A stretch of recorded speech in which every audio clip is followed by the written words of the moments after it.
Good morning student.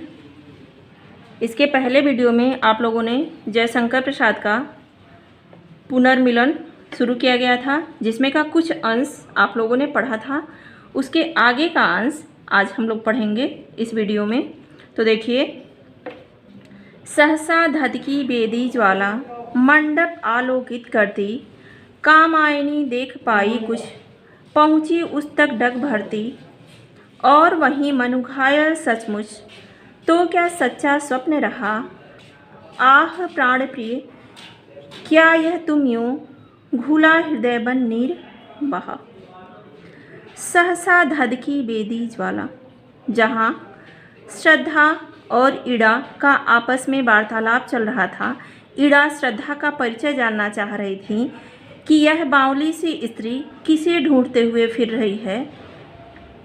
दोनों की आपस में बातें ही चल रही थी। उसी समय अचानक उस वेदी में, जहाँ हवन की जो वेदी थी, उस वेदी पर अग्नि की ज्वालाएं तीव्र हो गईं और इतनी तीव्र हुई कि वहाँ जो मंडप था वह पूरा मंडप प्रकाशित हो गया। मंडप के प्रकाशित होने पर कामायनी अर्थात श्रद्धा इधर उधर देख रही थी। अचानक उसे मनु दिखाई दिए। मनु को देखते ही वह वहाँ से उठकर कुछ आगे बढ़ी, और वहीं मनु घायल सचमुच, तो क्या सच्चा स्वप्न रहा। क्योंकि श्रद्धा ने स्वप्न देखा था कि मनु रास्ते में कहीं घायल अवस्था में पड़े हुए हैं। तो श्रद्धा जब उठकर उस अग्नि की ज्वाला से प्रकाशित मंडप में आगे बढ़कर देखना चाहिए, तो उसे सचमुच ही मनु घायल अवस्था में दिखाई दिए। वह विचार करने लगी कि क्या यह हमारा स्वप्न सत्य है। आह प्राण प्रिय, यह क्या तुम यो घुला हृदय बन नीर बहा। श्रद्धा अपने पति को देखकर कहने लगी, अरे प्राण प्रिय, आप यहाँ। और इस प्रकार श्रद्धा के आँखों से आंसू निकलने लगे। ईड़ा चकित श्रद्धा आ बैठी, वह थी मनु को सहलाती। अनुलेपन सा मधुर स्पर्श था, व्यथा भला क्यों रह जाती। उधर उस मूर्छित नीरवता में कुछ हल्के से स्पंदन आए। आंखें खुली चार कोनों से, चार कोनों में चार बिंदु आकर छाए। ईड़ा चकित श्रद्धा आ बैठी। श्रद्धा मनु को घायल अवस्था में जब देखी तो मनु के पास आकर के बैठ गई, और ईड़ा आश्चर्यचकित होकर मनु को देख रही थी।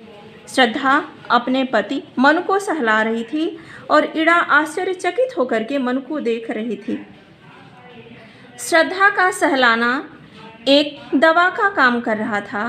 फिर मनु के शरीर में किस प्रकार कोई कष्ट या दुख रह जाता। उस मूर्छित नीरवता में कुछ हल्के से स्पंदन आए। जब श्रद्धा मनु को धीरे धीरे सहलाने लगी तो कुछ देर बाद मनु के शरीर में थोड़ा सा स्पंदन हुआ, अर्थात मनु का शरीर थोड़ा सा हिला। बेहोश मनु में थोड़े से स्पंदन आए। मनु की आंखें खुली। आंखों के खुलने से मनु श्रद्धा को देखने लगे और श्रद्धा मनु को देखने लगी। उधर कुमार देखता ऊंचे मंदिर मंडप वेदी को, यह सब क्या है नया मनोहर, कैसे यह लगते जी को। माँ ने कहा, अरे आ तू भी देख, पिता हैं पड़े हुए। पिता आ गया, लो यह कहते उसके रोएं खड़े हुए। उधर कुमार श्रद्धा का पुत्र राहुल, क्योंकि अभी छोटा बच्चा था और वो भी श्रद्धा के साथ ही था, तो वह अपने पिता को न देख करके वहाँ के ऊंचे ऊंचे मंदिरों, मंडपों और वेदियों को देख रहा था। उसे यह सब देखना बड़ा अच्छा लग रहा था। यह सब क्या है नया मनोहर, कैसे यह लगते जी को। कि यह सब उसे, ये सारी चीज़ें मन को हर लेने वाली प्रतीत हो रही थी।